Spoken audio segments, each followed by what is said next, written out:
pernah ketangkap sekali, ketangkap 2 kali, ketangkap 3 kali, kan begitu. Nah, ketika tertangkap 3 kali kan ada waktunya Bang Faris RM ini kan direhabilitasi di Lido. Jadi mereka kemudian lebih detail mengetahui tentang ketergantungan Bang Faris RM ini di wilayah narkotika ini di Lido malah ketika beliau direhabilitasi. Jadi rehabilitasi sendiri berjalan 9 bulan, tapi mereka menjenguk. Dalam posisi menjenguk itu memang ada kabar-kabar bahwasanya rehab itu nggak cuma bisa 1 kali, harus 2 kali, 3 kali, karena itu terkait dengan penyembuhan. Penyembuhan itu ada 1 kali obat, ada 2, 3 kali obat, tergantung orang-orangnya dan tergantung bagaimana penggunaan obat-obatnya kan gitu kan. Jadi tampaknya mereka berpikir dengan rehabilitasi ini Bang Faris RM kemudian sembuh dari ketergantungan narkotika. Persoalannya ternyata masih ada 10% ketergantungan atau kecanduan zat-zat narkotika yang ada di kepala Bang Faris RM, sehingga itu kemudian yang menjadi pemicu dia kemudian tergerak lagi, kecanduan lagi. Jadi dia kecanduan lagi menggunakan narkotika, tapi ini hanya sekali 2 kali kan, dan ini kemudian tertangkap. Nah persoalannya ketika Bang Faris RM tertangkap ini dia sebenarnya adalah pengguna, bukan pengedar. Tapi karena pasal-pasal yang dibikin dia adalah pengedar, ini menjadi persoalan. Kalau Bang Faris RM hanya sebagai pengguna, tentunya kan kebijakan negara itu Bang Faris RM ini harusnya segera direhabilitasi ulang. Tapi karena dicantumkan pasal pengedar, akhirnya ini dibawa ke persidangan untuk dibuktikan apakah dia pengedar atau bukan. Ternyata setelah kita mengikuti persidangan, tidak ditemukan fakta-fakta dan bukti-bukti yang menyatakan seorang Faris RM adalah sebagai pengedar.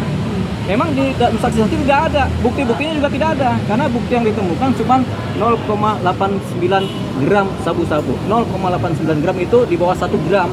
Kalau orang mengedarkan itu 50 gram, 100 gram, 1000 gram, yang biasanya ketangkap pada besar itu pengedar. Tapi seorang Faris RM hanya sebagai pengguna. Harusnya ini bisa dijadikan landasan, apalagi sudah ada kronologis Bang Faris RM ini adalah memang kecanduan. Harusnya kan setelah ketahuan dia menggunakan, segera pihak penyidik atau penyelidik itu kemudian mengajukan permohonan rehabilitasi terhadap seorang Faris RM supaya rehab kedua. Tapi ini tidak, ini kemudian dibawa ke persidangan saat ini hanya karena kepikiran jangan-jangan dia adalah pengedar. Padahal bukti-bukti dan fakta-fakta saksi-saksi itu tidak menyatakan demikian. Jadi ini kemudian sesuatu yang kita bisa nilai sebagai berlebihan. Seharusnya dia nggak perlu disidang, nggak perlu masuk dalam persidangan, dia langsung direhab ya. Tapi karena ada pasal-pasal dakwaan yang mengedarkan, ya udah dia disidangkan, dipenjara lah namanya. Satu hal terhadap pengguna, kebijakan negara memang terhadap pengguna narkotika itu sudah ada lembaga-lembaga rehabilitasi yang dibuat oleh negara. Di rumah sakit sudah ada, di Lido juga ada, di banyak rumah sakit ada. Tujuannya apa? Supaya para pengguna ini tidak dipenjara, tapi segera direhabilitasi. Itu tujuannya dibuatnya tempat-tempat rehab kan. Nah, tapi ini kan tetap aja ini dimasukkan ke wilayah penjara. Satu hal, untuk pemulihan pengguna itu harusnya adalah rehabilitasi, bukan di penjara. Nah, seorang Faris RM itu di penjara dia. Nah, orang yang kecanduan narkotika harusnya direhab, disembuhkan kecanduannya, bukan di penjara. Kalau di penjara dia tambah hancur. Begitu, ini yang sedang kita perjuangkan supaya dalam persidangan berikutnya dengan saksi-saksi ahli yang ada ke depannya dan kemudian dalam pledoi kita minta supaya seorang Faris RM ini kemudian dimohonkan untuk direhabilitasi ulang. Begitu, karena dia baru 1 kali rehab nih. Biasanya 3 kali tuh pengguna rehab, dia direhabilitasi ulang.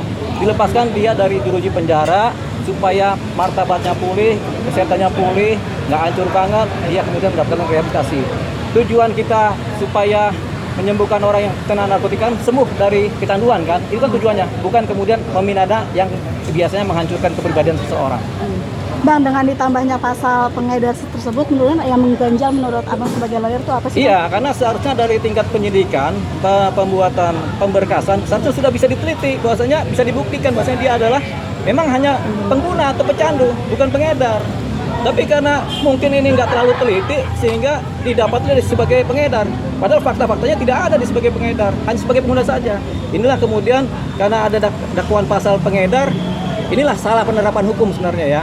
Sebenarnya diteliti dulu, pemberkasan dulu apakah pengguna atau pengedar. Kalau dia memang pengguna, pengguna saja, langsung rehab. ini kan didakwakan dia sebagai pengedar, kan berarti kan ada salah dalam penerapan hukum dalam pengajuan dia, sehingga dia bisa akhirnya dipenjara dan disidang, ditahan. Itu persoalannya.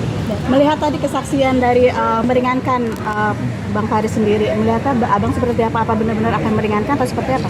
Ya tentunya kita tidak melihat itu meringankan banget, kita tidak melihat itu juga memberatkan, tapi yang jelas kita lebih melihat seorang Faris AM ini adalah orang yang kecanduan narkotika. Kita lebih melihat perilaku-perilaku dia, ya, niat baik dia, kemudian perilaku-perilaku baik dia yang tampil, apakah dia merugikan orang lain atau tidak, kan begitu. Kan kita lihat itu. Kemudian karya-karyanya, jadi lebih kepada nilai-nilai positif yang ada dari seorang Faris AM. Bang, untuk rehabilitas kan tadi niatnya untuk mengajukan Iya. depannya. Kalau ada kemungkinan nggak sih buat ditolak pengajuan itu? Ya, kita harus mengajukan permohonan rehab melalui pledoi ya.